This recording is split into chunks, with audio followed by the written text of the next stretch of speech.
আজকে মহামান্য বিচারপতি সঞ্জয় কারোল এবং মহামান্য বিচারপতি সন্দীপ মেহতার বেঞ্চে ডিএ মামলাটি 4 নম্বর আইটেম ছিল, কিন্তু আপনারা প্রত্যেকেই জানেন যে মহামান্য বিচারপতি সঞ্জয় কারোল এবং মহামান্য বিচারপতি পিকে মিশ্রার বেঞ্চ এই ডিএ মামলাটির যে চূড়ান্ত শুনানি সেটা করছিলেন এবং সেটা শুনছিলেন। আমরা আমাদের সাবমিশনও কমপ্লিট করেছি, as well as state government তাদের সাবমিশন কমপ্লিট করেছেন। তারপরে আমাদের সাবমিশনের পরে তাদের কিছু বক্তব্য ছিল, সেটা রিজয়েন্ডার নোটস হিসেবে দিয়েছিলেন।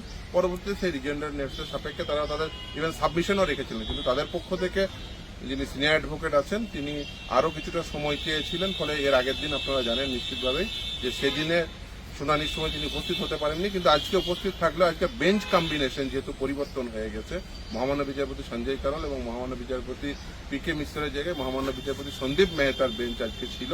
তাই যেহেতু মহামান্য বিচারপতি পিকে মিশ্রের জায়গায় মহামান্য বিচারপতি সন্দীপ মেহতা এসছেন, তাই যেহেতু বেঞ্চ কম্বিনেশন পরিবর্তন হয়েছে তাই জানিয়েছেন আগামী যে কোনো সোমবার অথবা শুক্রবার হাই অন দ্য বোর্ড অথবা 2 PM তারা ফিক্স করবেন।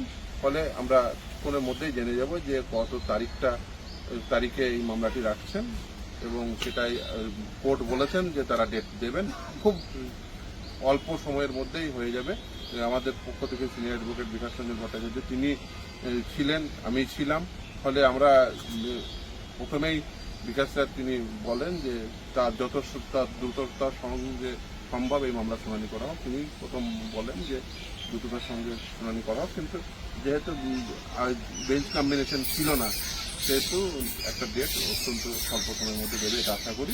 এবং বলেছেন, বেঞ্চ নিজেই বলেছেন যে মহামান্য বিচারপতিরাই যে হয় হাই অন দ্য বোর্ড অথবা 2 PM নেক্সট সোমবার অথবা শুক্রবার যে কোনো দিন হতে পারে।